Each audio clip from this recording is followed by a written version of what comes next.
ಸಮಾವೇಶದ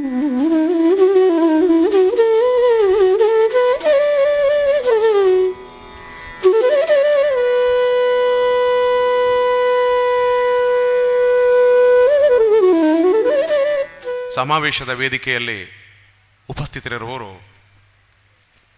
ಸುಪ್ರೀಂ ಕೋರ್ಟ್ನ ನಿವೃತ್ತ ನ್ಯಾಯಾಧೀಶರಾದ, ಕರ್ನಾಟಕದ ಪೂರ್ವ ಲೋಕಾಯುಕ್ತರಾದ ನ್ಯಾಯಮೂರ್ತಿ ಎನ್ ಸಂತೋಷ್ ಹೆಗಡೆ ಅವರು 2006ರಿಂದ 2011ನೇ ಇಸವಿಯವರೆಗೆ ತಮ್ಮ ಅಧಿಕಾರದ ಕಾಲಾವಧಿಯಲ್ಲಿ ನ್ಯಾಯಮೂರ್ತಿ ಸಂತೋಷ್ ಹೆಗಡೆಯವರು ಲೋಕಾಯುಕ್ತರಾಗಿ ಕರ್ನಾಟಕ ರಾಜ್ಯದಾದ್ಯಂತ ಮೂಡಿಸಿದಂತಹ ಸಂಚಲನ, ಉಂಟು ಮಾಡಿದ ಜಾಗೃತಿ ಅಪಾರವಾದದ್ದು. ಆ ಕಾರಣಕ್ಕಾಗಿ ನಮ್ಮ ನಾಡಿನಾದ್ಯಂತ ಮಾತ್ರವಲ್ಲ, ಭಾರತದಾದ್ಯಂತ ಅವರು ಮನೆ ಮಾತಾಗಿದ್ದಾರೆ.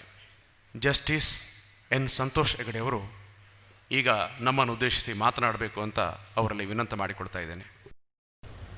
First of all, I must say, I'm sure one of the values which Swami Vivekananda respected the most was to attend a function on time, and I couldn't do that. I'm extremely sorry for that, and I seek forgiveness from all the holiness here and from you all, ladies and gentlemen. Having worked as Lokayukta Karnataka for 5 years, I realized the importance of teaching of Swami Vivekananda for the present generation. It's the fall in the values of social strata which has given rise to very many things which should not be there in society, but it exists with prominence today. And if that can be rectified, it can be done only through the teachings of Swami Vivekananda, who was responsible to put India in the international map on the question of truth, integrity, and social values. After all, what does divinity mean? According to me, divinity is a bundle of values that one has to follow in his everyday social life. If he understands what's right and eschews what's wrong, if he understands what is justice and what is injustice and knows the difference between the two, I think this country would be having less tears in the eyes of its citizens. Having noticed the injustice and maladministration in the state of Karnataka after I took over as Lokayukta, I tried to analyze what is the way by which we could bring about a change. I couldn't immediately find any way which could be accepted generally by the people at large for bringing about a change. Because what is built over the last 65 years of independence, 62 years of democracy, cannot be changed over in 5 years or 6 years. It cannot be changed by those people who are responsible for building a society which is contrary to the teaching of Swami Vivekananda all these days. So I realized that I could contribute a little bit by interacting with the youth and the students, and if I could change the mind of a fraction of the student population, maybe I will repay to the society in little bit which I have to do and I want to do. It is in this process I have visited more than 520 educational institutions in the last 6 years, interacting with the students and trying to explain my version of the meaning of the word contentment, satisfaction, or what we call in vernacular as tripti. I convey to the students that it is not that human feeling which you get when you acquire something illegally belonging to somebody else. That doesn't give you permanent happiness at all. It gives only a temporary satisfaction or contentment. Because by then you would be suffering from a disease which I term it as a disease of greed over need. If you can understand the true meaning of the word contentment, satisfaction or tripti, you will find out it is that feeling which you get when you acquire something legitimately. There is nothing wrong in becoming a big person, a rich person, provided you acquire that position or wealth by a legitimate means without cheating others. It is that contentment, I think, the youth of today should try to develop. There is tremendous amount of satisfaction, I can guarantee you, once you acquire that feeling of true satisfaction. It's the greed over need disease today in this country which has deprived the needy of their basic benefits. We are just, most of us, we just don't care what happens to another person. So long as I am happy, it's enough. Society itself is guilty of this disease, according to me. Because if the society recognizes wealth as the only source of success, wealth and power are the only indicators of success. It doesn't recognize a person who is not rich, but a very honest person who has served the society otherwise, is just another person. I think society as a whole should change its views in regard to the service rendered by those who are not in office of power, who are not very rich. Their service is much more important, and we should recognize it.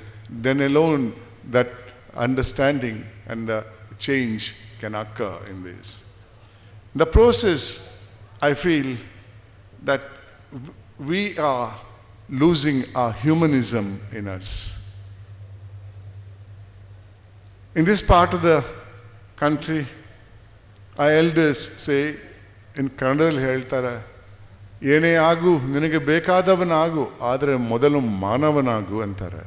Become what you want to become, but become a human being first. We are losing our humanism, so much so I got a doubt whether we are born as human beings or we are born just as Homo sapiens or just persons.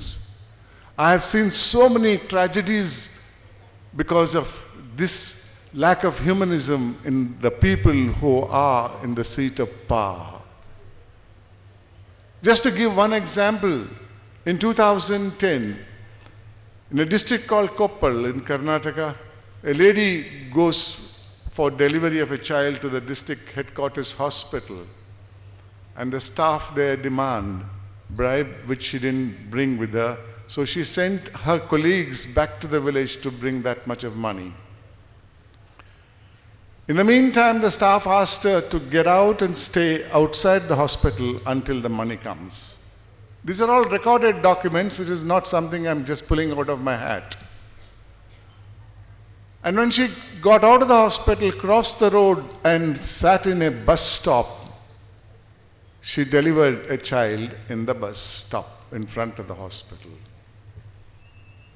Can you call this staff who sent this patient outside a human being? I don't think we can call such persons human beings. And I won't be wrong if I say in the present day circumstances, a greed in us has converted most of us as inhumans.